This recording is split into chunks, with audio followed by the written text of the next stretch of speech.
Jangan lupa subscribe YouTube channel Metro TV News dan jangan lupa nyalakan notifikasinya.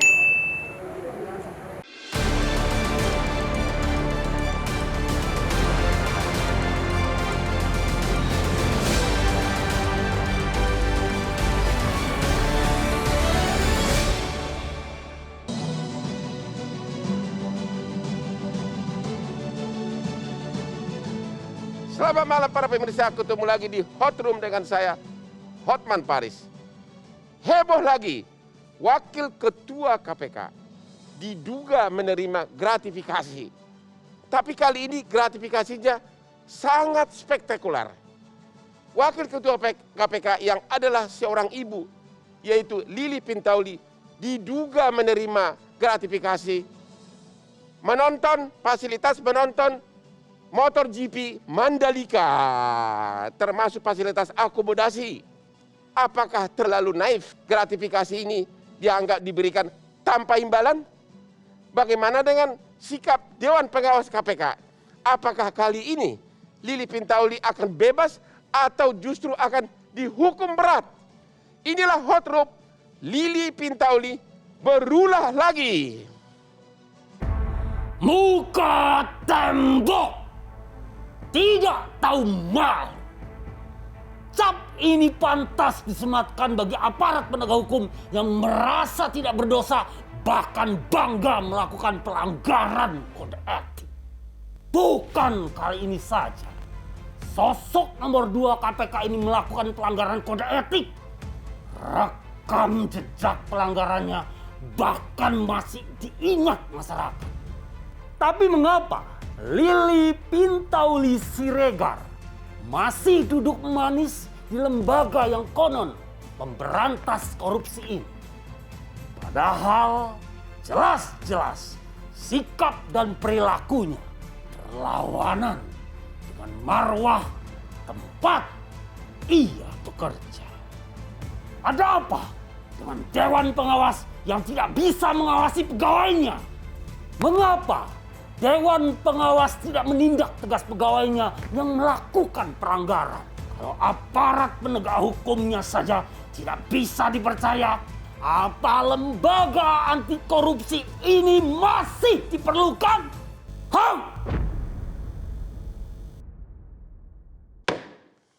Untuk membahas topik ini, malam ini telah hadir di tengah-tengah kita. Pertama, Bapak Saud Situmorang, Wakil Ketua KPK periode 2015-2019. Selamat malam, Pak. Yang berikutnya, Ibu Yenti Garnasi, Ketua Panitia Seleksi Calon Pimpinan KPK periode 2019-2023. Selamat malam, Bu. Di sebelah kiri saya, Bapak Kurniawan Adi Nugroho, Deputi Maki, Masyarakat Anti Korupsi Indonesia. Malam, Pak. Berikutnya, Ferry Amsari, Direktur Pusat Studi Konstitusi. Selamat malam, Pak. Yang terakhir Bapak Ray Rangkuti, Direktur Lingkar Madani. Sebelumnya perlu diberikan disclaimer bahwa tim Hot Room sudah mengundang Dewan Pengawas KPK. Tapi 4 orang menolak dan 1 lagi tidak memberikan tanggapan.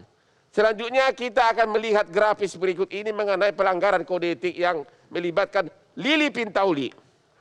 2020, intervensi penyidikan salah satu peserta pilkada 2020 di Labuhan Batu Utara.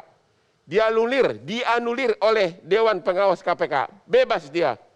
Berikutnya, 2020 penyalahgunaan wewenang untuk penyelesaian kepentingan pribadi.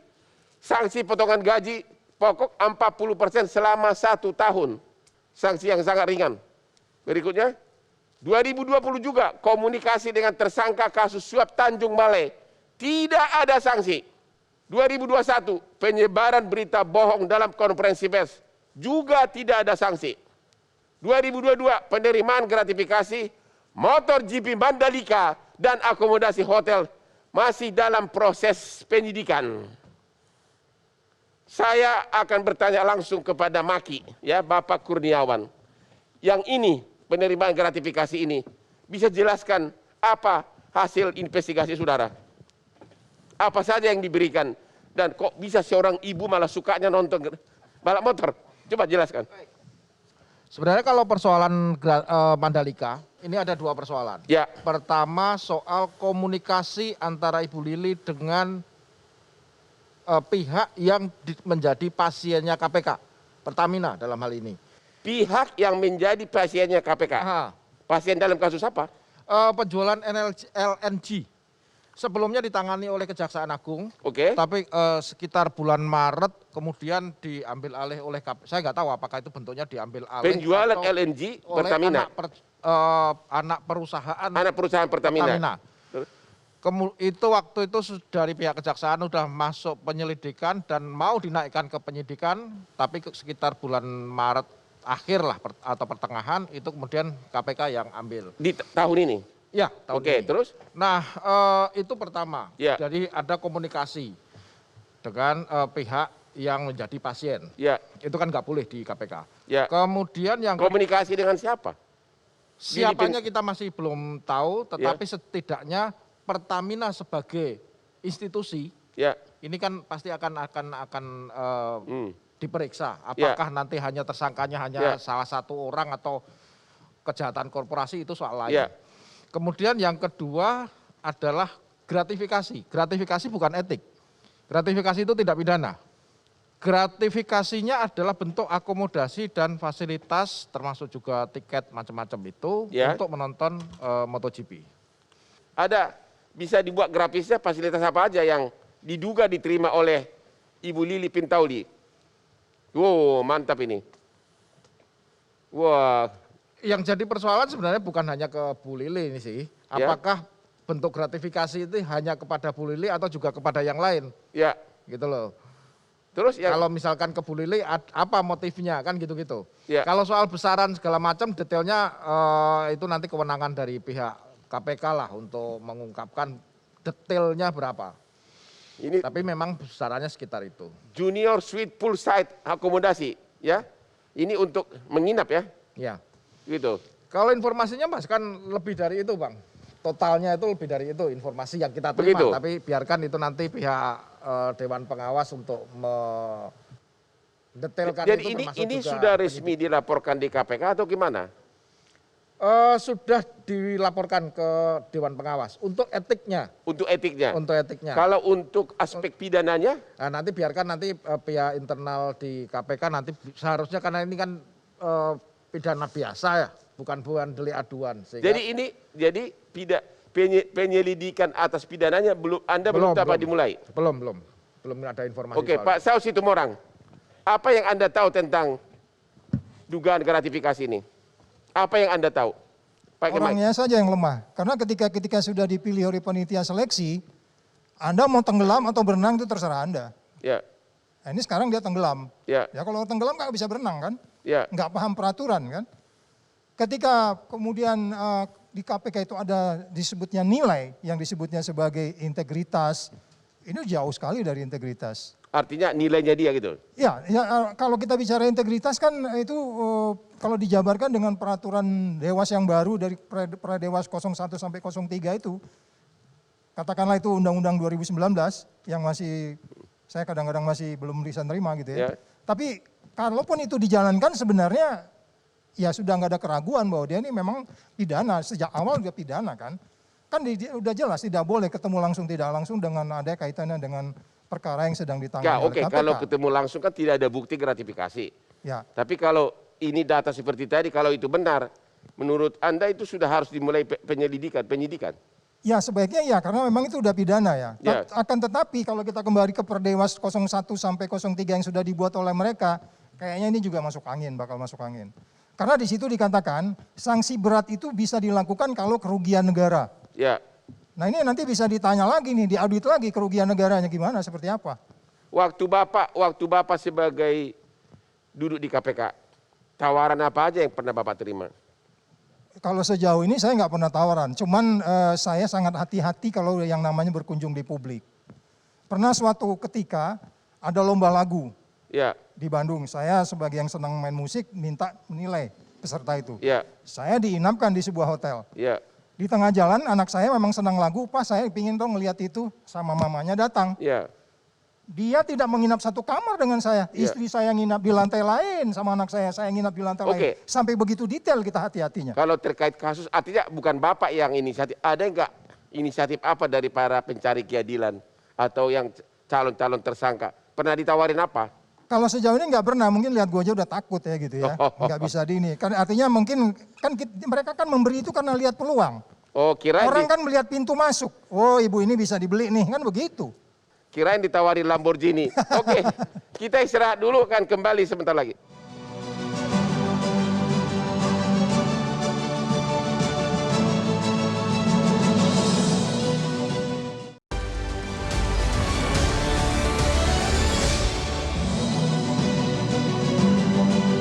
Demo lagi di Hot Room. Bapak Ferry Amsari, apa yang sedang terjadi di kalangan aparat hukum kita? Apa terjadi degradasi moral atau bagaimana? Ya, kalau problematika aparat hukum, Abang, Bu Yenti, semua kita di sini saya pikir sudah tahu banyak masalah. Ya, Tapi kalau bicara khusus KPK, asumsi KPK akan mengalami masalah besar seperti ini kan sudah diduga sedari awal ya. ketika undang-undang KPK diubah. Jadi sudah dari awal itu dari awal bakal sudah terjadi. diduga akan terjadi. Bahkan waktu itu publik banyak berharap kan ada Dewas nih orang-orang baik yang integritasnya sangat dipercaya. Apalagi kalau ketua panselnya kan dipercaya publik. Tetapi kan orang mencurigai sosok-sosok yang terpilih dan Dewas dipilih oleh presiden. Ya, Jangan-jangan ini bagian dari upaya untuk melindungi berbagai problematika etik yang akan muncul. Jadi maksud dengan Anda alasan sudah- orang baik yang ada di Dewas, kan Ya. gitu ya. ya.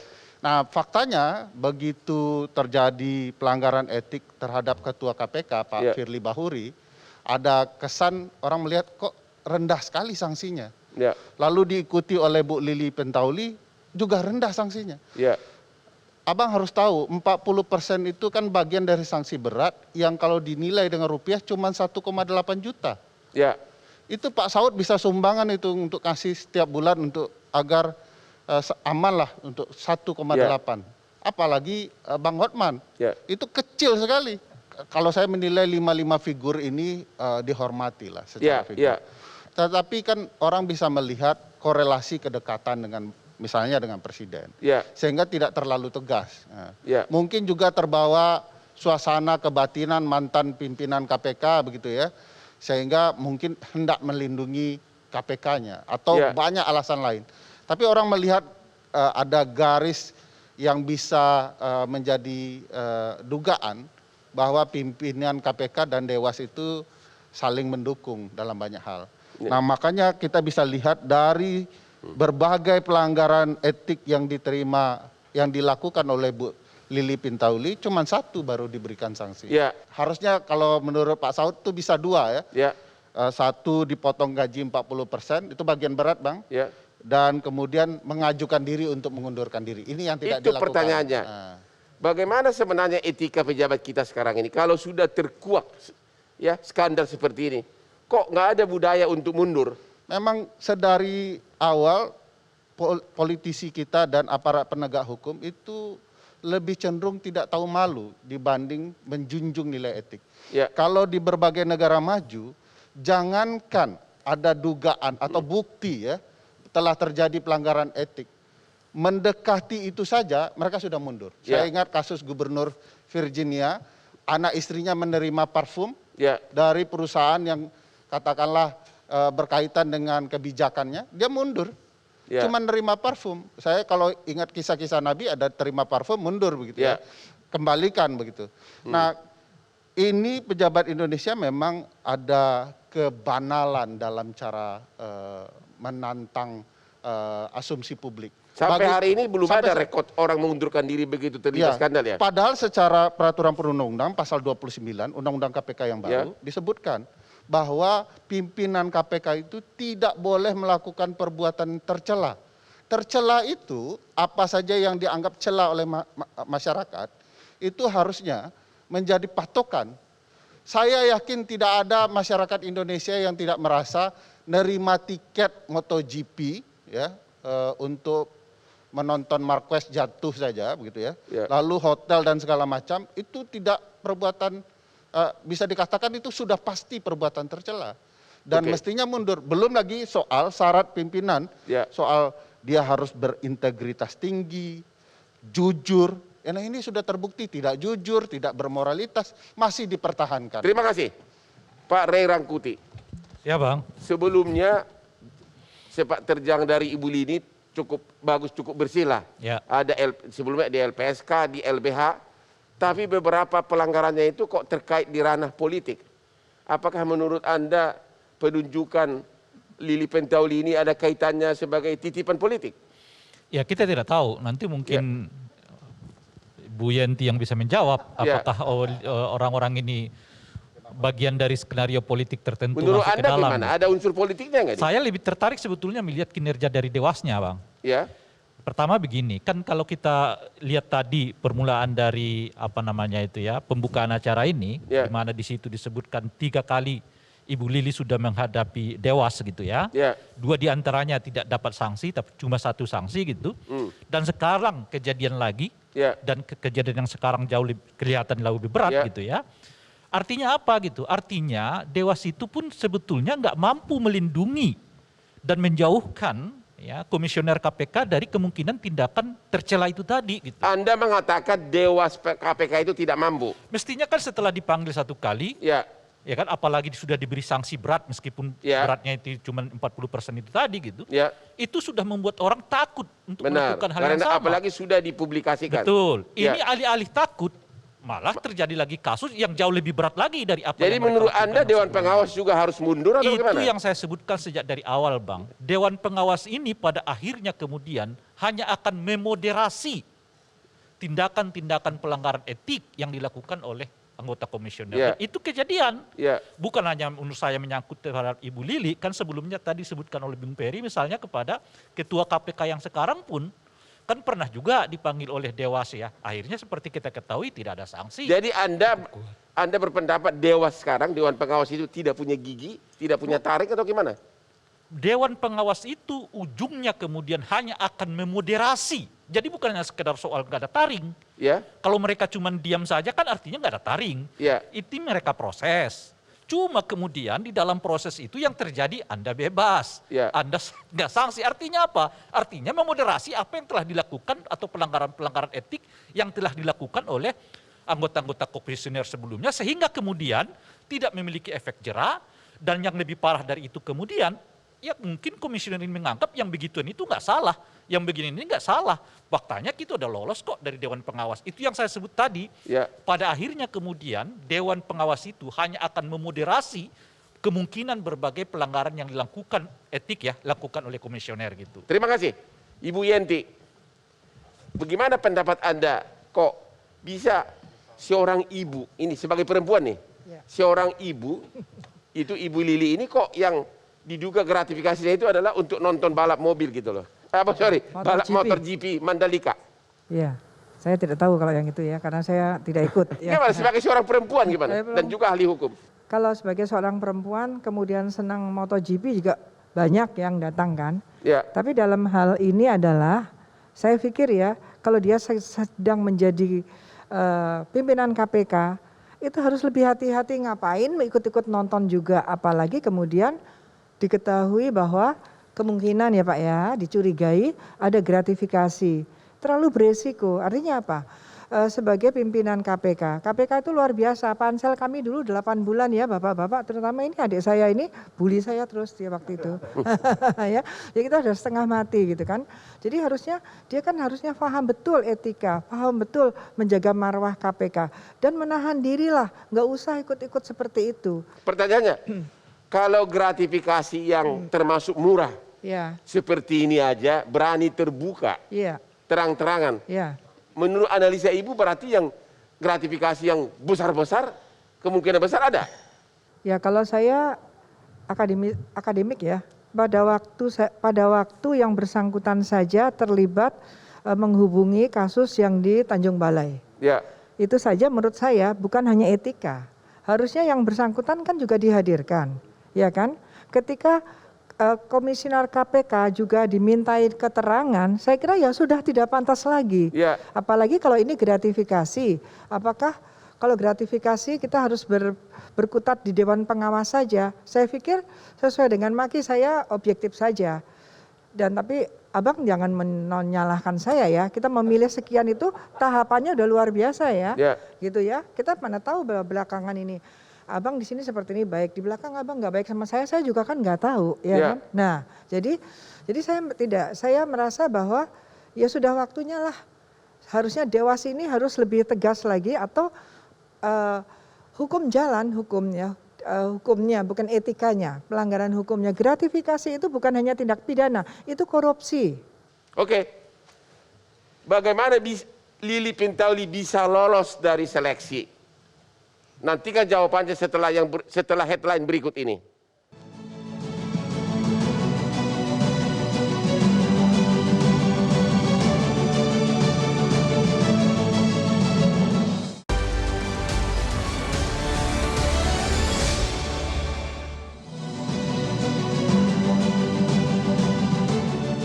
Temu lagi di Hot Room, Ibu Yenti. Ibu adalah ketua panitia seleksi waktu pemilihan Ibu Lili Pintauli. Apakah Anda merasa bersalah atau Ibu lalai? Atau bagaimana sebenarnya proses seleksi pada saat itu? Atau apakah Ibu menyatakan mengundurkan diri juga karena memilih yang salah atau gimana? Saya kira saat ini yang kejadian dengan Ibu Pintauli itu bukan lagi menjadi tugas saya, tugas kami. Karena kami juga tidak bisa menjamin bahwa yang kami pilih itu setelahnya akan baik. Waktu seleksi apa yang membuat Lili ini lolos? Apa poin-pointer apa kelebihan dia? Kita seleksi dari sekitar 360 orang. 360 orang? 367, sekitar hampir 400 waktu itu. Dan dia tiap tahapan-tahapan dia lolos nilainya. Sampai terakhir 20 dia lolos nilainya. Ya memang kenapa dia lolos ya karena nilainya memenuhi itu saja. Karena kan tahapannya banyak ya. Mulai dari bikin paper, kemudian kita vendor dari berkaitan dengan psikologi dan lain sebagainya, kesehatan dan semuanya sudah. Apakah ada masa lalunya ada terlibat kasus? Kan tadi udah saya bilang, sebetulnya tidak ada catatan kan kita banyak masuk juga yang lain-lain. Ini contohnya yang saya pilih juga dulu. Ini juga pilihan saya juga, ya kan? Iya, waktu pansel sebelumnya. Karena tidak nyalon ya. Kalau nyalon pasti nggak tahu juga ya. Takut juga saya tahu. Tapi saya khawatir mungkin karena ada kuota, Bunda. Harus ada perwakilan perempuan. Artinya nilainya itu diangkat-angkat nilainya untuk lulus. Itu gimana tuh?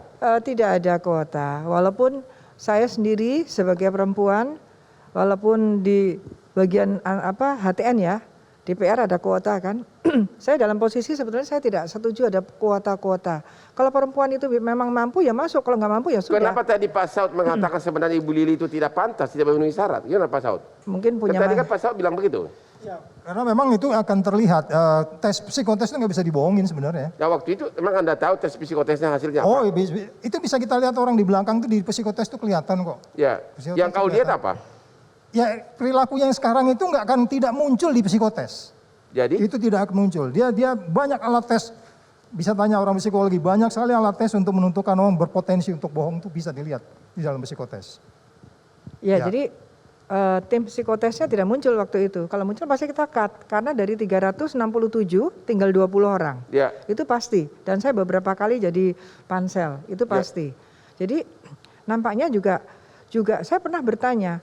Orang yang sering sekali mendaftar di psikotes apakah bisa, ini juga perlu menjadi pandangan kita semua. Ternyata menurut mereka itu kalau sering mengikuti dan kemudian gagal, kemudian ikut lagi, itu bisa membaik di dalam hasilnya. Akhirnya jadi psikotes itu tidak menjadi acuan lagi gitu?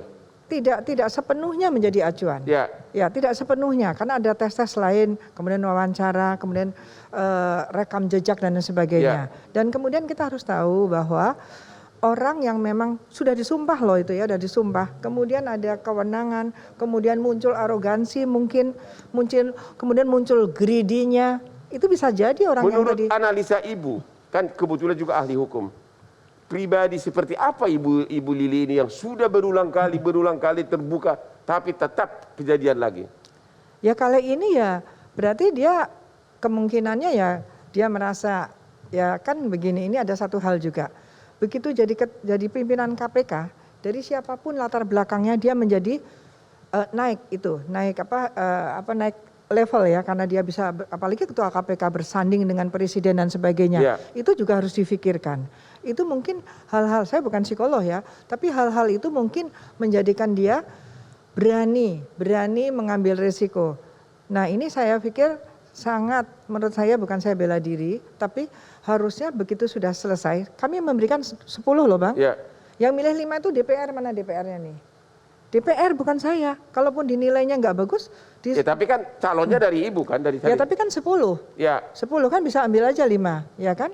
Di situ kan saringan sebetulnya, ya kan? Dan begitu sudah sampai ke KPK, undang-undang KPK kan ada Dewas. Harusnya ini betul-betul tugas Dewas. Kalau saya juga kecewa. Pak Saud, apa sebenarnya nilai-nilai yang harus dipegang oleh pimpinan KPK? Nah, ada nilai yang disebut sebagai, pertama saya di sana ya. Itu kita nyebutnya RI KPK. RI KPK, apa itu? R-nya itu religious. Religious. Integrity. Integrity. Terus kemudian kepemimpinan, profesional, dan keadilan. Ya. Itu di periode ini tuh diganti. Menjadi? Religiousnya dibuang. Religiusnya dibuang. Digantikan, dinaikkan integritasnya ke atas. Integritas. Baru kemudian di bawah sinergi. Sinergi. Dan seterusnya keadilan dan sinergi untuk bekerja sama, saling nolong begitu. Nah itulah dia. Nanti kalau ada masalah saling nolong gitu. Bang Ray Rengkuti lah itu. Ya. Hilangnya nilai religius itu aja pun saya udah perdebatkan. Ya. Karena di dalam integrity advantage, kita itu di situ prinsipnya seperti Tuhan melihat kita. Gitu. Ya. Itu dibuang. Ya. Ya kan? Jadi itu diperdebatkan. Nah di dalam Perdewas 1-3 yang dibuat oleh mereka, itu dijelaskan, integrity itu ada. Di dalam integrity itu sudah dijelaskan, tidak menerima, harus melaporkan, itu detail-detailnya ada, dijabarkan. Jadi sebenarnya, kalaupun kita katakan itu tidak jelas kepada pimpinan, enggak, karena di Perdewas itu jelas. Detail-detailnya ada, tapi itu pun dilanggar gitu. Jadi apalagi? Selama Bapak saya lihat di KPK sampai hari ini, kok nggak kelihatan ada kaya sedikit pun sih, penampilannya biasa. Ada, kan saya simpan, intelijen simpan. Oh gitu? Ya, yang dikelihatan kan 10, yang 20 saya simpan. Tapi nggak ada yang disimpan. Oke. Kita akan lihat dulu insert grafis di mana seorang pengawal di KPK dipecat ya, hanya karena menerima imbalan yang termasuk sangat kecil. Ya, kasus pengawal tahanan KPK hanya karena terima pempek dan uang 300.000, sanksinya langsung dipecat dari KPK. Ya, waktu itu diterima dari mantan Menteri Pemuda dan Olahraga. Ya, gimana pandangan Bapak terhadap hal ini? Pempek dan 300.000 langsung dipecat, tiket motor Mandalika dan lain-lain. Maki itu sudah berkali-kali mengajukan pra peradilan lawan KPK dan selalu bertemu dengan Biro Hukum. Pak Saud udah sering lu tanda tangan surat kuasa ke Biro Hukum pra peradilan siapa? Maki, berkali-kali. Dan setiap kali kita ketemu dengan Biro Hukum di PN Jakarta Selatan, karena lokasi domisilinya KPK ada di wilayah Jakarta Selatan, ketika makan siang saya kadang iseng nawari, udah deh makan gua yang bayar, atau minum saya beliin, mereka nggak mau. Biro Hukum selalu mengatakan enggak, aku bayar sendiri. Kalau misalkan udah terlanjur saya bayari, mereka akan mengembalikan. Termasuk juga di samping PN Jakarta Selatan ada minimarket, saya belikan pun mereka nggak mau. Itu artinya apa? Artinya sebenarnya kalau kita bicara soal integritas terhadap teman-teman yang lama, orang-orang KPK yang lama itu sudah terbangun dari awal. Nah, yang terjadi pada saat ini itu justru terjadi pada mereka yang baru masuk. Artinya memang integritas itu tidak bisa kemudian ujuk-ujuk, oh karena aku dapat fasilitas kemudian integritas akan terbangun. Enggak juga, karena memang dari awal itu sudah terbiasa. Nah, Lili tidak terbiasa dengan itu. Pak Ferry, Pak Ferry Amsari. Jadi kuncinya ini di siapa? Jelaskan tadi hanya menerima imbalan pempek langsung dipecat. Sementara pelanggaran lain yang lebih serius dari Ibu Lili Pintauli, sanksinya sangat ringan. Ini kesalahannya di Dewan Pengawas atau bukan? Kuncinya ada 2 kalau pertanyaan siapa kunci. 1 di diri Bu Lili sendiri, kedua di Dewas. kalaulah Bu Lili tidak menyadari nilai-nilai etika, tidak punya rasa malu, memang berat. Ya. Kalau kita lihat misalnya kasus-kasus yang ditangani KPK terkait etik, ini perkara seperti ini sudah wajib mundur ini. Ya. Dulu, sebagaimana cerita Pak Kurniawan, jangankan soal layanan, minuman, dan segala macam. Saya punya banyak teman di KPK itu, bahkan sudah ada yang teman semenjak kuliah. Sudah teman dari lama sebelum masuk KPK, datang ke kantor saya, dikasih kopi nggak mau, bawa minuman sendiri. Kan menghina kantor saya itu, Bang. Idealis banget ya. Ya, sangat baik, sangat baik. Dan itu menyebabkan kita hormat kepada mereka. Ya. Nah sekarang apa yang terjadi dengan kasus-kasus yang ada di KPK, ini memperlihatkan standar moral etika individualnya merosot tajam. Kenapa? Karena pimpinan tidak mampu memberikan contoh. Kalau 4 yang lainnya mempermasalahkan ini, sudah berhenti ini, Bang. Oke. Jadi, Nah di Dewas sebagai pagar juga lemah. Dewas kan sebagai yang mestinya melihat tindak tanduk pimpinan dan pegawai betul-betul serius. Nah ini kalau security saja menerima sesuatu diberhentikan. Dulu di MK ada security tukang parkir nerima uang parkir itu diberhentikan oleh Mahkamah Konstitusi. Kalau waktu awal-awal. Nah sekarang Dewas kan agak abai dengan nilai-nilai. Kalau Dewas tidak tegas, siapa yang berhak menegur Dewas? Menurut ketentuan undang-undang, apakah presiden atau tidak? Pimpinan KPK adalah presiden. Jadi? Nah, kalau memang tidak ada tindak tanduk dari Dewas, mestinya pimpinan eksekutif tertinggi yaitu presiden mengupayakan agar dia diberhentikan. Karena bagaimanapun selain tanggung jawab Bu Yenti, presiden yang menunjuk beliau-beliau ini, presiden juga setelah dari seleksi mengirim 10 nama ke DPR. Jadi dengan beberapa kali kejadian terhadap Lili ini, Dewasnya tidak tegas, menurut Anda apa presiden juga kurang perhatian atau apa? Ya, dalam konteks hukum tata negara yang bidang studi saya, dalam sistem presidensial itu, presiden itu adalah pusat kekuasaan. Dia kepala negara, kepala pemerintahan. Sebagai kepala pemerintahan ada tanggung jawabnya, ruang lingkupnya. Sebagai kepala negara punya ruang lingkup yang lebih luas, termasuk sebagai pimpinan eksekutif terhadap. Jadi Anda berpendapat harusnya presiden lebih tegas terhadap Dewas KPK? Ini kan memalukan tidak hanya Indonesia, Bang, tidak memalukan hanya KPK, tetapi seluruh Indonesia. Oke, kita istirahat dulu, kembali setelah yang berikut ini. Kembali lagi di Hot Room.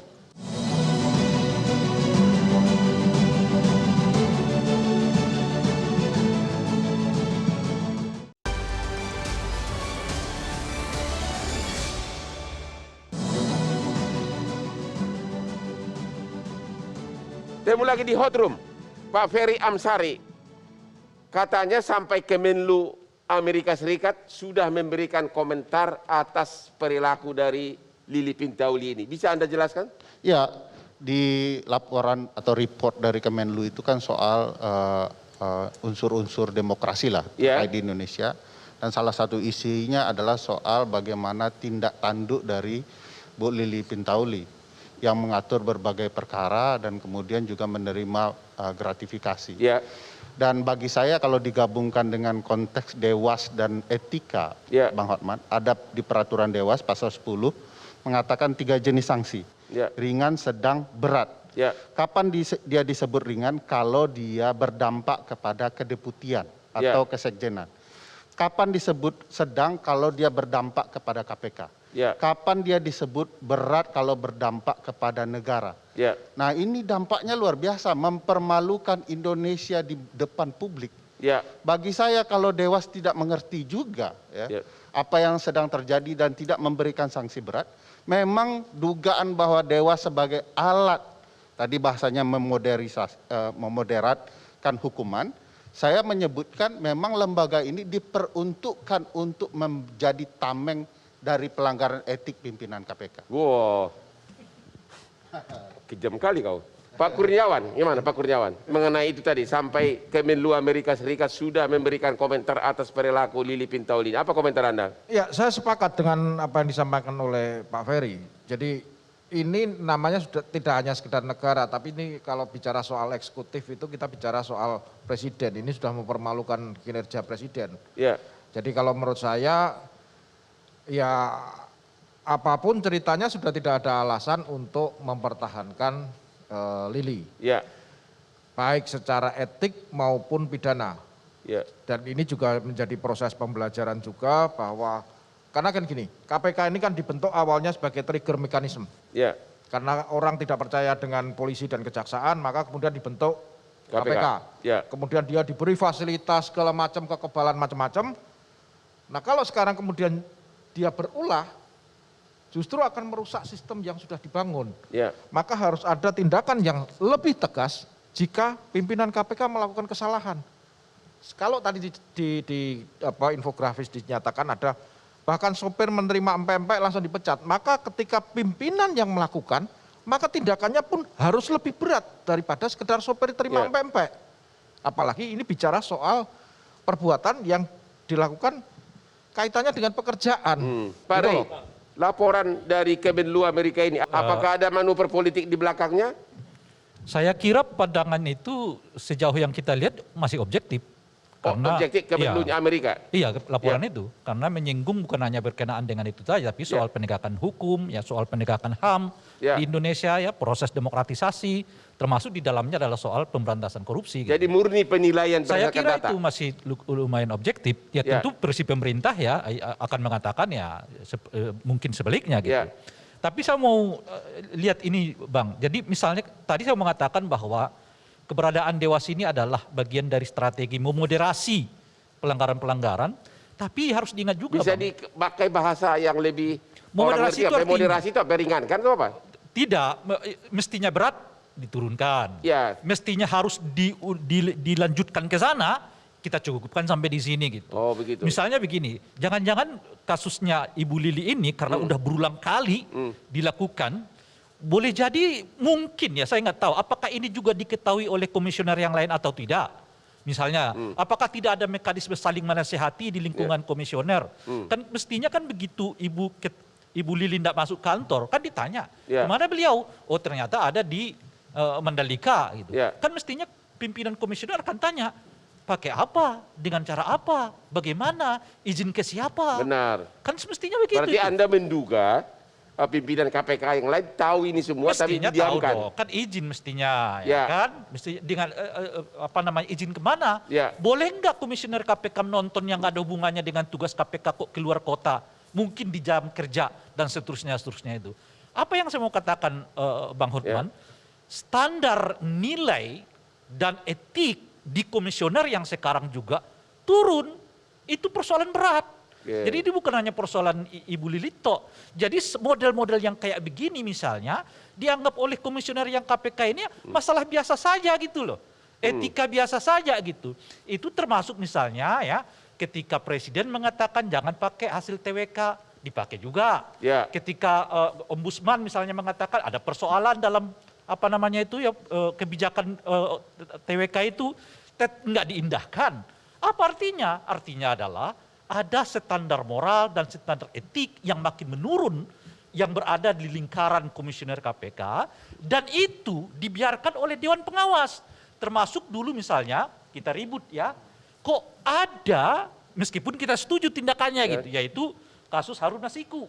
Ya kan itu seingat saya dinyatakan oleh Dewan Pengawas tanpa sepengetahuan mereka padahal di undang-undang yang baru harus berdasarkan pengetahuan mereka.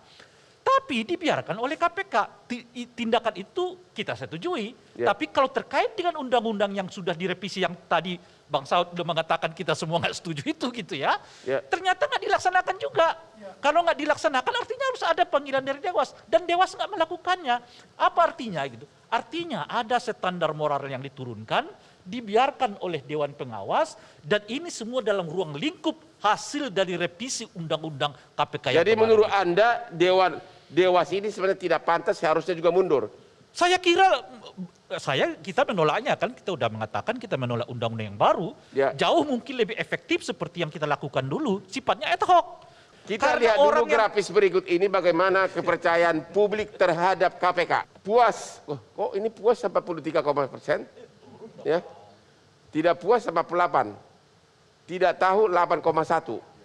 Ini penurunan bukan dari Maki? Ya kalau soal kepuasan ini kan soal subjektif nih Bang. Dulu waktu Kalau- zamannya Pak Saud, tinggi jelas penurunan. Kalau ini jelas penurunan. Itu dua Gitu tiga loh. tuh Tinggi Bang. sekali. Ya. Misalnya Presiden, KPK, TNI, itu biasa begitu tuh. Ya. Nah, tapi kalau kemudian kita kaitkan lagi dengan kita drop lagi dengan data kinerja misalnya ya, untuk tahun 2021 antara Kejaksaan Agung, Kepolisian dan KPK, Kejaksaan Agung itu menangani 371 kasus. ya, KPK itu hanya 32 kasus. Kerugian negara yang bisa diselamatkan oleh Kejaksaan Agung itu adalah 26,5 triliun. ya. Sedangkan KPK itu hanya 596 miliar. Artinya sudah Artinya berbalik. sudah Kalau sangat zaman jatuh. dulu KPK yang menonjol, Ya, sekarang malah sekarang berbalik. udah- makanya kemudian jadi pertanyaan, masih perlukah sebenarnya KPK? Makanya kemudian berapa kali kami dari Maki laporannya justru ke Kejaksaan Agung, bukan ke KPK, Oke, Pak Saud, gitu. komentar Anda bagaimana? Masih perlu nggak KPK ini? Karena kita sudah tanda tangani piagam PBB. Piagam PBB itu, UNCIS itu mengatakan harus ada satu badan yang permanen di setiap negara Ya. yang mendatangani itu, yang memberantas korupsi. Jadi kita harus tetap ada. Nggak bisa kita terus kemudian, Ya, tapi kalau begini bagaimana? Malah terjadi penurunan yang sangat besar. ya saya bilang sih ya udahlah kembalikan aja undang-undangnya itu. Nanti kita ganti dulu lah presidennya, baru kemudian kita kembalikan Jadi undang-undangnya. Anda, Ya. Anda menunggu presiden ganti begitu? Iya, ya nanti kita pilih yang benar-benar anti Maksudnya korupsi. setelah 2024. Ya 2024. Jangan juga kita jadi apa ya, confused di situ. Nanti bisa Jadi rame. Anda setuju sekarang ini kinerja kejaksaan jauh lebih hebat dari KPK? Kalau by media ini yang saya lihat memang sangat jauh ya, sangat jauh baik kuantitatif dan kualitatifnya. Kuantitatifnya yang dikembalikan tuh cukup besar juga. Ya. Terus kemudian juga mereka sudah mulai masuk kemarin di bandara, malah di level orang paling depan tuh udah diambil tuh. Jadi kan banyak di eselon-eselon bawah ya, itu kan juga banyak yang nakal-nakal juga. Mereka sudah mulai masuk ke sana gitu, tidak hanya di level atas. Oke. Man, saya boleh mengomentari Ya. poin ini enggak? Jadi sebenarnya bukan kinerja kejaksaan yang meroket tinggi, Ya. tapi kinerja KPK yang anjlok habis-habisan.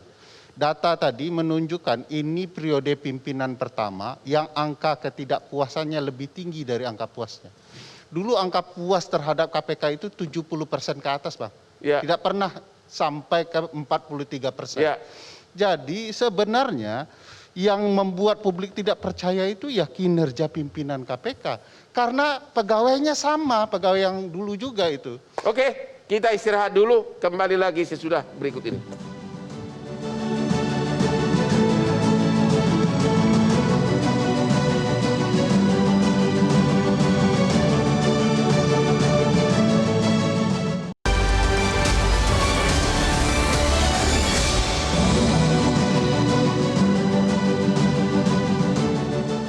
Temu lagi di Hot Room, Ibu Yenti. Ini kan boleh dikatakan hasil pilihan kamu salah orang. Ya, Salah kamu yang milih Ibu Lili. Salah yang mendaftar, Pak. Kenapa? Salah yang mendaftar sekian itu ya itu yang terbaik. Oh begitu. Iya.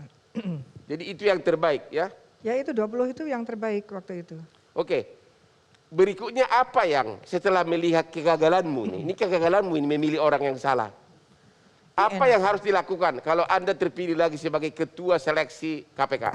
Gini, ini bukan kegagalan saya, karena kan ini sistem ya. Jadi sistem itu dijaga. Pansel hanya dapat 20 kemudian 10 serahkan kepada DPR menyaring supaya dapat 5. Iya. Setelah masuk ke sana ada Dewas. Kita tidak bisa menjamin bahwa setelah itu mereka tetap baik ya, karena banyak juga pengaruh-pengaruh yang kemudian di sana yang saya katakan tadi ada juga mungkin kekagetan tertentu menjadi lebih menjadi public figure-nya lebih, kemudian dia merasa bisa melakukan hal-hal itu. Tapi bagi saya sendiri, saya harus objektif, saya mengakui bahwa sangat kecewa, Ya. sangat kecewa. Terus ditanyakan tadi, bagaimana KPK ke depannya? Ya memang KPK karena kita state parties to signing convention so that kita harus punya KPK. Tetapi melihat rate of penanganannya ternyata Kejaksaan Agung. Sebelum KPK yang sekarang pun dana Kejaksaan Agung dengan KPK yang dulu pun tinggi Kejaksaan Agung gitu ya. Oke, ada pertanyaan saya begini.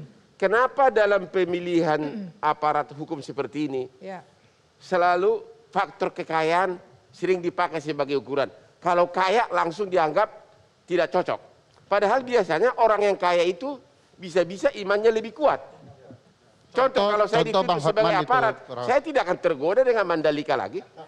Ya gimana? Gini. Karena di lingkungan pengadilan pun begitu. Komisi yudisial atau di DPR, beberapa kali kejadian hakim karena hartanya banyak langsung tidak lolos. Menurut Anda apakah itu tepat sudah diukuran? Saya sih nggak pernah mengatakan gitu. Bahkan kita melawan itu yang di depan saya itu, mereka carilah manusia setengah dewa. Saya bilang nggak ada manusia setengah dewa. Yang ada sepertiga dewa. Ya manusia biasa aja lah, manusia biasa yang mengikuti testing ini dan kemudian lolos itu saja. Yang daftar 360 dari 270 juta, ya kan? Yang daftar itu, yang ada di situ. Yang bagus-bagus itu tidak mau daftar, ya kan? Nah, itu juga permasalahan. Yang bagus-bagus kita jemput, tidak mau daftar. Jadi, menurut saya tidak pernah mengatakan bahwa kalau orang kaya tetap kaya tidak akan dipilih, tidak. Tetapi bahwa Lord Acton mengatakan ketika dia punya power, kan gitu, power tends to corrupt. Maybe di sini terjadi, dia kan punya power, kemudian lebih sehingga dia tergerak untuk berani melakukan dan sebagainya. Oleh karenanya keberadaan Dewan Pengawas dan kemudian anak-anak muda ini yang melihat itu ya menjadi penting. Kalau berkaitan dengan berita yang sampai ke luar negeri saya pun baca. Dan itu harusnya tidak usah dipermasalahkan. Kenapa? Sekarang itu apa yang ada di media sekarang itu dimanapun bisa. Di mana-mana juga kita bisa lihat KPK di negara lain yang ada permasalahan juga kita baca. Jadi harusnya komisioner KPK, Dewas itu harusnya menjaga betul marwah KPK kita, karena kalau ada apa-apa itu malunya sampai sedunia itu. Oke, terima kasih Bu Yenti. Bukan salah saya ya. Pak Rey. Memang bukan salah Ibu Yenti, karena udah ada Dewas. Apakah memang sesulit itu mencari orang yang cocok untuk sebagai pemberantas korupsi, atau karena undang-undangnya sistemnya udah salah jadi nggak mungkin? Saya kira yang kedua, Bang. Itu revisi undang-undang ini berimplikasi ke banyak hal, termasuk kepada cara pandang orang terhadap KPK. Karena langsung KPK itu dibawa eksekutif gitu. Iya, misalnya sekarang ada peraturan yang mengatakan bahwa staf ya KPK boleh mendapatkan Bung Ferry. Ada peraturan KPK yang baru, kalau KPK turun ke lapangan, dia dapat meminta bantuan mata anggaran atau layanan kepada pemerintah daerah. Itu tidak normal selama ini. Itu kan cara pandang, tapi itu bisa dipahami karena mereka suka menjadi sistem dari eksekutif itu. Jadi kalau dia menjadi sistem itu, ya boleh dia minta dari APBD, boleh dia minta dari APBN. Beda kalau seperti yang dahulu, dia lembaga independen yang sama sekali nggak terkait dengan lembaga eksekutif. Baik di tingkat nasional maupun di tingkat daerah gitu. Nah, perputaran ini semua yang lama-lama akan mengakibatkan sekretariat, ya, staf-staf sekretariat di KPK itu mungkin cara pandangnya terhadap nilai etika nggak akan beda jauh dengan birokrasi yang selama ini kita kenal. Akan terjadi dengan begitunya. Jadi selama undang-undangnya masih seperti itu, tidak mungkin dicari manusia setengah dewa untuk duduk di KPK. Kan mestinya begini Bang Hotman ya. Mestinya kalau bayangan kita setelah revisi undang-undang ini kan janjinya akan makin baik. Faktanya begini. Yang kedua, sudah dibuat Dewas yang sifatnya permanen seperti yang sekarang. Lo kok malah ini lolos-lolos lagi? Benar. Mestinya mestinya ketika lembaga Dewas itu seperti ad hoc seperti yang kemarin itu, kan kejadian yang seperti ini yang justru bayangannya akan sering terjadi. Karena kapan dibentuk lembaga Dewasnya, proses pembentukan Dewasnya, itu butuh waktu. Nah ini tidak, hari ini kejadian, besok bisa kok disidangkan, kira-kira begitu. Jadi kuncinya, tapi mengapa justru setelah Dewasnya dibuat bersifat permanen, tapi kelakuan yang begini justru lebih marak dibandingkan ketika undang-undang masih menyatakan Dewasnya itu masih bersifat ad hoc atas dasar pembentukan Dewan Karena struktur antara ad hoc dengan Dewan Pengawas dan komisionernya juga timbal balik. Ya. Ini yang kepala yang mana kita nggak tahu. Ya. Dewan Pengawas ini bukan hanya sekedar Dewan Etik, tapi dia juga boleh memberikan izin, tidak memberikan izin. Jadi yang kepala di KPK ini siapa? Kita nggak mengerti gitu. Ya. Jadi komisioner ini namanya juga dua komisioner, pengambilan keputusannya mestinya kolegial kolektif gitu ya. Tetapi pada faktanya kemudian sekarang itu sudah dimentahkan dengan adanya Dewan Pengawas ini. Terima Jadi kasih. filosofi kolektif kolegial itu nggak membutuhkan Dewan Pengawas di luar dirinya. Ya. Asumsinya mereka sesama mereka melakukan pengawasan Ya. karena setara semua. Nggak ada yang lebih tinggi dari nggak ada yang lebih bawah. Ketua KPK itu tidak lebih tinggi dari komisioner yang lain karena sifat pengambilan keputusannya kolektif Terima kolegial. kasih Gitu, Pak Kurniawan. Jadi siapa yang bisa mengembalikan KPK ini kembali independen seperti zaman dulu, seperti zamannya Pak Saud atau di awal-awal? Ya karena sudah ada undang-undang, mau nggak mau sekarang menjadi kewenangan dari DPR dan Presiden? ya pembentuk undang-undang, jadi Ya. Presiden dan DPR ubah undang-undang Jadi undang-undang menurut KPK, Anda- balik lagi ke yang lama, kembali ke rohnya awal. Jadi Gitu. menurut Anda sampai kapanpun selama undang-undangnya tidak dirubah bisa lebih parah atau minimum sama seperti keadaan sekarang? Ya, akan seperti ini.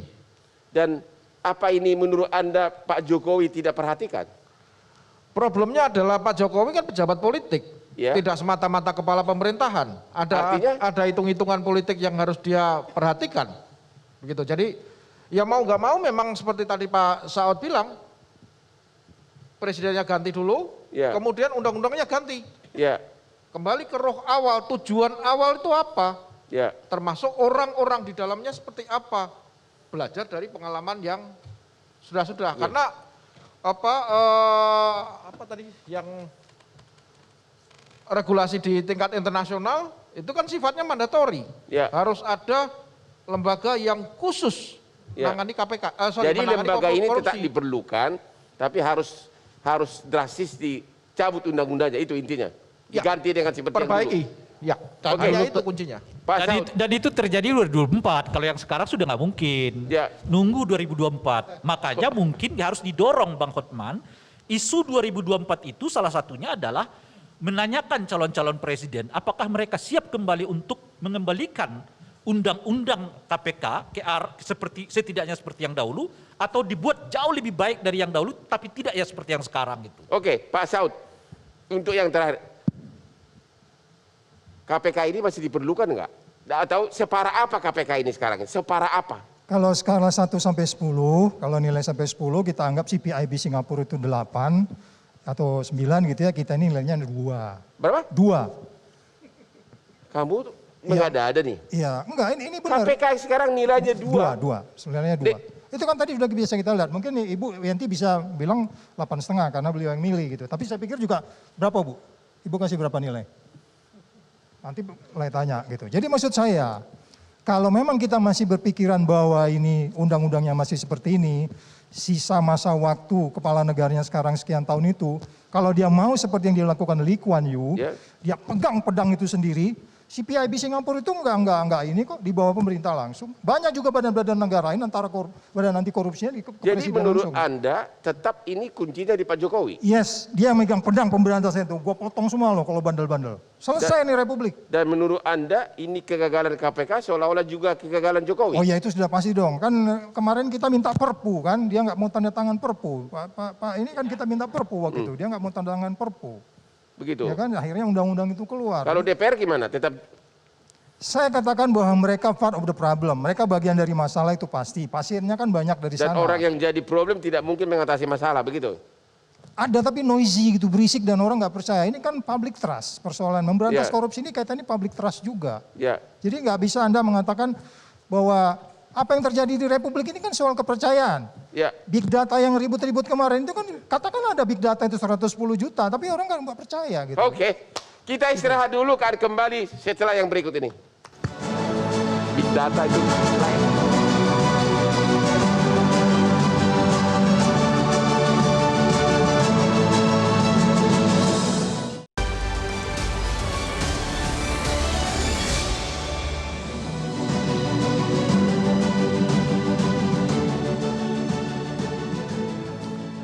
Kembali lagi di Hot Room.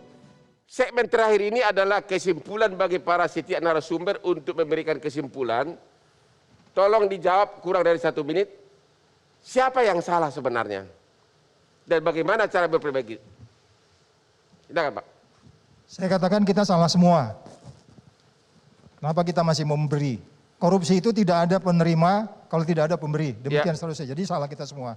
Jadi kita semua harus berubah. Ya tapi kan terlalu umum itu. Ya kalau enggak mau gimana, kalau enggak mau berubah ya gini-gini aja terus. Ya. Mau dikasih undang-undang kayak gimana juga. Anda tadi mengatakan kuncinya di Pak Jokowi. Itu sudah yang diucapkan nggak diucapkan lagi kan, gitu Oke. maksud saya. Jadi itu sudah pasti. Ya. Sudah pasti artinya bahwa apa yang terjadi di suatu negara itu yang harus bertanggung jawab harus ada. Ya. Yaitu kepala negaranya gitu. Ya, jadi sekali lagi kalau memang kita masih mau mengatakan negeri ini indeks persepsi korupsinya naik dari yang turun kemarin 2 naik 1 aja susah dan variabelnya banyak. Ada banyak orang yang menilai kita dengan pendekatan masing-masing, Ya. entah itu pendekatan Polri, pendekatan TNI, pendekatan pegawai negeri, pendekatan pajak dan seterusnya itu kan ruwet. Semuanya ini kan bermasalah, makanya saya katakan kita semua harus mengubah itu. Terima kasih. Ibu Yenti, kesimpulan Anda. Apakah Dewan Pengawas harus mundur atau tidak? Atau Ibu merasa salah memilih orang yang salah? Itu kan hasil pemilihan ya, hasil pemilihan dari 9 orang dan melibatkan lembaga-lembaga vendor. Itu yang terjadi. Bahwa setelahnya dan pemilihan kami dulu menggunakan undang-undang KPK yang lama. Ya. Masih undang-undang KPK yang lama. Begitu dia dilantik sudah menggunakan undang-undang KPK baru. Oke. Dan sebetulnya dengan adanya Dewan Pengawas itu menjadi tanggung jawab mereka. Kan tidak mungkin lagi kita baik-baikan dikawinkan kan oleh penghulu. Nantinya cerai apa tetap salah penghulunya. Ya. Ya. Nah itu juga harus difikirkan. Jadi tidak di situ. Berkaitan dengan KPK. KPK memang kita harus punya lembaga KPK. Tetapi kita harus berpikir lagi. Kalau memang lembaga KPK seperti ini dan kemudian kejaksaan lebih bagus, lembaganya tetap tapi mungkin bukan lagi pemberantasan, dia di pencegahan saja.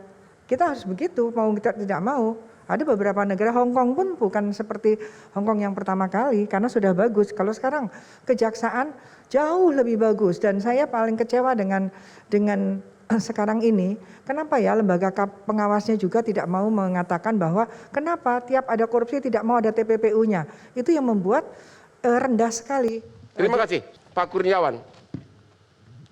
Ya, apa yang terjadi pada KPK hari ini akan menjadi pertaruhan bagi para individu pimpinan yang masih punya ambisi setelah 2024. Ya. Entah itu mau masuk ke KPK lagi atau mau masuk ke pemerintahan. Ya. Kalau mau terus ya silahkan berikan sanksi yang tegas terhadap mereka yang melakukan penyimpangan baik etik maupun pidana Ya. di internal KPK. Tidak peduli Menurut bahwa Anda Dewan Pengawas KPK gagal, yes or no? ya Gagal. Oke, untuk terima kasih. saat ini ya gagal. Pak Ferry Amsari, menurut Anda Dewan Pengawas KPK gagal atau tidak? Ya 100% gagal, Gagal. karena beberapa kasus itu menunjukkan itu. Ya. Tapi saya mau katakan begini, seburuk-buruk KPK hari ini dia dirancang bangun untuk menutupi permasalahan yang ada di aparat penegak hukum lain. Oke. Mestinya tidak dibubarkan. Ya. Karena setahu saya ketika aparat penegak hukum lain juga sedang buruk-buruknya tidak dibubarkan. Jadi tugas KPK kalau memang kita taat dengan kesepakatan internasional yang kita tanda tangani adalah tetap di pencegahan dan pemberantasan. Dan kalau bicara siapa salah, saya yakin 100% yang salah adalah pembentuk undang-undang. Karena pembentuk undang-undang seringkali menjadi pelaku-pelaku kejahatan korupsi. Ya. Oleh karena itu kalau mau menghasilkan KPK yang independen, jauhkan KPK dari keterlibatan orang yang berpotensi menjadi pelaku tindak pidana korupsi. Cara menjauhkannya gimana? Ada banyak mekanisme dalam ilmu perundang-undangan, terutama hukum tata negara. Ya. Misalnya presiden mungkin boleh memilih orang, tapi kemudian DPR hanya untuk confirm. Ya. Jadi 5 ya 5, yang terbaik confirm. Jadi kerja Bu Yenti dengan teman-teman itu tidak ada negosiasinya lagi di DPR. Jangan pilih 10. Pertanyaannya begini, selama undang-undangnya masih begitu, Ya. kan tadi semua mengatakan tidak mungkin kembali seperti KPK yang dulu. Ya, begini konyolnya undang-undang baru ini. Dia membentuk syarat-syarat yang setengah dewa. Ya. Jujur, berintegritas tinggi. Ya. tidak pernah melakukan perbuatan tercela, kan masuk siasat tengah dewa itu. Ya. Bang Hotman mungkin saja orang yang jujur, bermoralitas, tapi mungkin dengan style seperti ini yang flamboyan tidak akan dipilih karena terlalu banyak perempuan di sekitarnya yang Kok cantik-cantik. jadi gua? Ya contoh, jadi ada standar yang kemudian diperhatikan. Oh, begitu. Abang memang baik, tetapi bukan orang yang paling tepat untuk menjadi pimpinan KPK. Misalnya Pak Saud, kenapa tidak maju untuk 2 kali? Karena mereka sadar betul kerja-kerja benar mereka tidak akan memungkinkan mereka terpilih 2 kali. Karena berhadapan dengan orang-orang yang berpotensi menjadi masalah juga. Begitu. Oke, Pak Ray Rangkuti. Ya. Dewan Pengawas gagal atau tidak? Ya, saya kira jelas gagal mereka. Buktinya Apa kan, sebaiknya mengundurkan diri? ya ini persoalan memang. Ya. Karena Dewan Pengawas itu didesain untuk tidak diawasi juga. Dewan Pengawas didesain untuk tidak diawasi juga. Didesain oleh siapa? Ya undang-undang yang baru ini. Oh begitu. Kan mereka nggak bertanggung jawab kepada siapapun. Ya, Gitu. Meskipun mereka dipilih oleh presiden, ya. tapi mereka tidak bertanggung jawab kepada presiden. Ya. Dan oleh karena itu Tapi presiden juga presiden tidak bisa ganti mereka setiap waktu. Ya kalau undang-undang mengatakan 5 tahun mereka, itu kan artinya ada alasan yang kuat bagi presiden untuk menggantikan mereka. Nggak bisa semena-mena juga. Ya. Jadi kalau dewasnya seperti sekarang misalnya, mau diapain? Nggak bisa diapa-apain juga. Ya. Kalau ternyata dewasnya yang melakukan pelanggaran kode etik bagaimana? Nggak bisa diapa-apain juga. Kan Kalau presiden bisa ganti. Iya, tapi Bisa kan ganti mereka. Bisa ganti mereka, tetapi kan ada prosedur 5 tahunan. Prosedur 5 tahun itu harus dihormati oleh presiden. Enggak, Sebab kalau presiden kalau terbukti tidak mampu, presiden tidak bisa mengganti setiap waktu. yang membuat kriteria tidak mampu itu siapa? Ya presiden. Ya presiden kan. Kalau Ya. kapan waktu nanti presiden dia buat orang ini agak tegas, dia mengatakan Anda terlalu kencang, menurut saya nggak mampu, dia ganti kan nggak bagus. Ya. Proses di Dewas dulu, kalau tidak sesuai dengan syarat, etika dan segala macam, baru setelah mau diberhentikan presiden yang... Maksud saya dewasnya sendiri. Iya. Kan nggak mungkin dong artinya dewas mengawasi diri sendiri. Ya, mekanismenya begitu Ya. ternyata di antara mereka aja Anda bersalah kan, mereka bentuk sendiri peradilan kode etik di antara mereka sendiri gitu. Pertanyaannya, kalau sampai nanti Lili Pintauli ini juga lolos dari gratifikasi MotoGP Mandalika ini, apa penilaian Anda terhadap Dewan Pengawas? Saya dari awal mengatakan Bang Norman, ini moderasi terhadap kemungkinan berbagai Anda merasa nggak ada gunanya Anda Dewan merasa Pengawas. bakal lolos lagi? Dewan Pengawas yang seperti ini nggak ada gunanya. Tapi saya mau mengatakan begini, model begini ya Dewan Ya. Pengawasnya. Saya mau mengatakan begini, siapa yang perlu kita minta pertanggungjawaban? Ya presidennya DPR. Mereka yang buat undang-undang ini. Nah sekarang saya mau tanya, dengan kondisi KPK turun, persepsinya di mata masyarakat, tingkat kepuasannya, mereka ngomong apa sekarang? Padahal mereka dulu menjanjikan kepada rakyat Indonesia dengan undang-undang baru, KPK akan lebih ganas, KPK akan lebih dicintai, dan pemberantasan korupsi akan lebih masif. Faktanya, tingkat kepuasan publik terhadap kinerja KPK turun sangat drastis. Lalu di mana presiden? Lalu di mana anggota DPR? Terima kasih. Tibalah kita kepada tahap kesimpulan. Inti pokoknya adalah ketakutan terhadap korupsi sudah semakin menipis.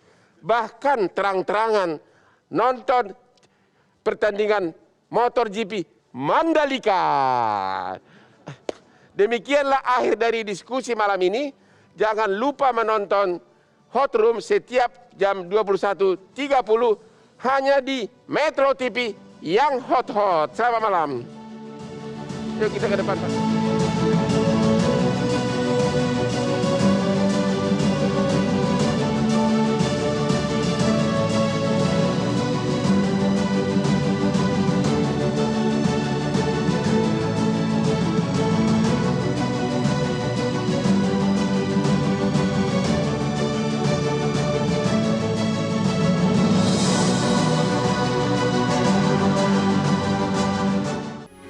Metro TV,